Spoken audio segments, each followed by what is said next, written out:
നാടിൻ മക്കൾ കാട്ടിലേക്ക്, കാടിൻ മക്കൾ നാട്ടിലേക്ക്.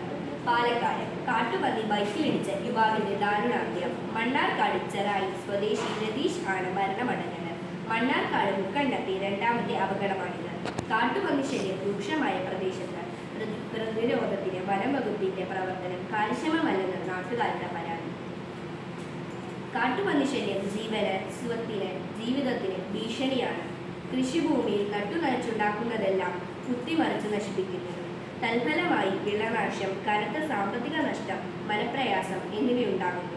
വിത്തിന് സൂക്ഷിക്കാനുള്ള വിളവ് കൂടി നശിപ്പിക്കപ്പെട്ടപ്പോൾ കൃഷിക്കാരന്റെ സാമ്പത്തിക നഷ്ടം ഏറുന്നു. ഭക്ഷണത്തിനുള്ള വക പോലും കിട്ടാത്ത അവസ്ഥ എത്ര ഭീകരവും ദയനീയവുമാണ്. ഇത്തിരി സ്ഥലത്ത് കൃഷി ചെയ്ത് കഴിഞ്ഞുകൂടുന്ന സാധാരണക്കാരനും വൻതോതിൽ കൃഷി ഇറക്കുന്നവർക്കും ഒരുപോലെ ഭീഷണിയാണ് പന്നിശല്യം. ഒരു നാടിന്റെ സാമ്പത്തിക വ്യവസ്ഥയെ അപ്പാടെ തകർത്ത് കളയാൻ ശേഷിയുള്ള ഒരു ബോംബായി ഇതിനെ വിശേഷിപ്പിക്കാം. അതിനെ നിർവീര്യമാക്കാതെ നമുക്ക് മുന്നോട്ട് പോകാനാവില്ല. പൊതുപാതയിലെ സഞ്ചാരികളുടെ ജീവന് പോലും ഇവ ഭീഷണിയാണ്. കാൽനടക്കാർക്കും ഇരുചക്ര വാഹനങ്ങളിൽ സഞ്ചരിക്കുന്നവർക്കുമാണ് പ്രധാനമായും ഈ പ്രശ്നം നേരിടേണ്ടി വരുന്നത്. ഇതിനൊരു മറുവശമുണ്ട്. കാട്ടിലെ അനധികൃത കയ്യേറ്റമാണ് വന്യമൃഗം നാട്ടിലിറങ്ങാനുള്ള കാരണം.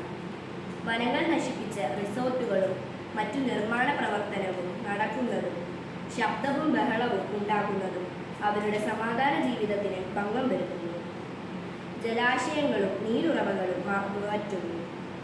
സ്വാഭാവിക വനങ്ങൾ നശിപ്പിച്ച് മരങ്ങൾ നട്ടുപിടിപ്പിക്കുന്നതും വനാന്തരീക്ഷത്തിന് ഗുണം ചെയ്യില്ല.